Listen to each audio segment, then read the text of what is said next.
Welcome everybody to Extreme Off-Road Silly Bills, and today we're dealing with the 1997 McLaren F1 GT. Now it says 1,439 horsepower, 1,061 pounds-feet of torque from a 6.6 litre twin turbocharged V12 engine.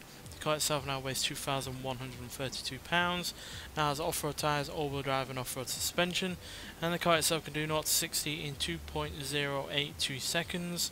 0 to 104.476 seconds, and go to a top speed of 274 miles an hour. So yeah, continuing the kind of theme that we've been having with several other vehicles on this series so far in the past few weeks, where we take out much more track orientated vehicles and see what they can do, especially since the Porsche 911 GT1 rocketed to the top of the leaderboard, which kind of spurred this whole thing on. But yeah, we've had kind of mixed results so far, but I'm hoping this McLaren, with its insane amount of horsepower and torque with very little in the way of weight, can replicate some of the success of that Porsche.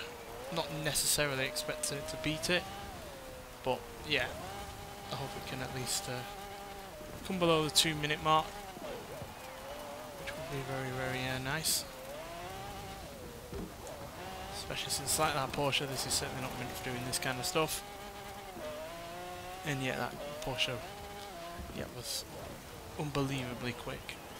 And not even by slightly, even by a lot, in comparison to the previous leader,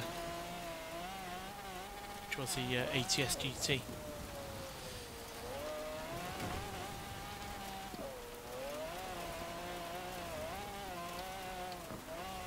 Struggling for grip a fair old bit here. Guess that's no surprise. Rough stuff, as well as all of that power, is probably asking a fair old bit from this car, even with the all-wheel drive system and the off-road tyres.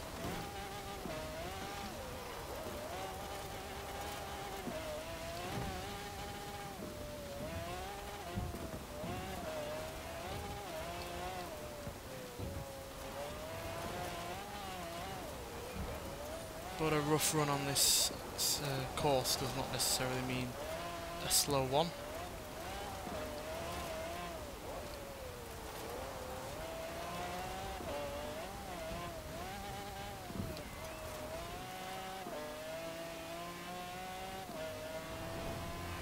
Whoa, 206 mile an hour across the finish line there. I think that's the fastest we've been across the finish line.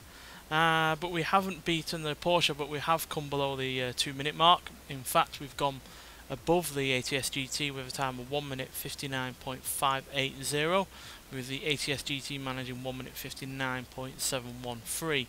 So yeah, this is the only the fourth car to get below the 2-minute mark, but it's still way off the pace of that Porsche, which managed 1 minute 56.109.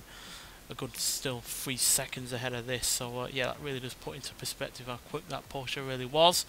But yeah, nonetheless, it's also beaten the Bugatti Divo, Toyota Land Cruiser Arctic Trucks AT37, Peugeot 205 Rally, Porsche 968 Turbo S, Ford GT40 Mark 1, Ferrari Portofino, Toyota Hilux Arctic Trucks AT38, and the Porsche 718 RS60. So yeah, it's pushed that Porsche 718 out of the top 10, but yeah, Porsche still have 2 in the top 10 overall. So yeah, they're still the most successful car maker in the top 10 alongside Toyota, who also only have 2 cars in that top 10. But yeah, this is still a cracking car in its own right, despite the fact it was really rather difficult to drive. But like I said earlier, just because a car is difficult to drive on this course does not necessarily mean it's going to be slow, and yeah, this is a perfect representation of that.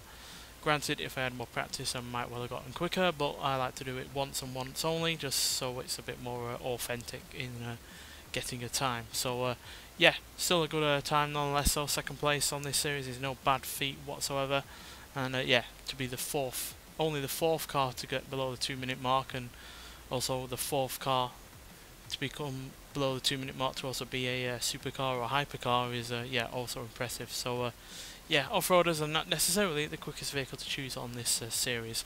Nonetheless, thanks for watching, and I'll see you in the next one. Bye.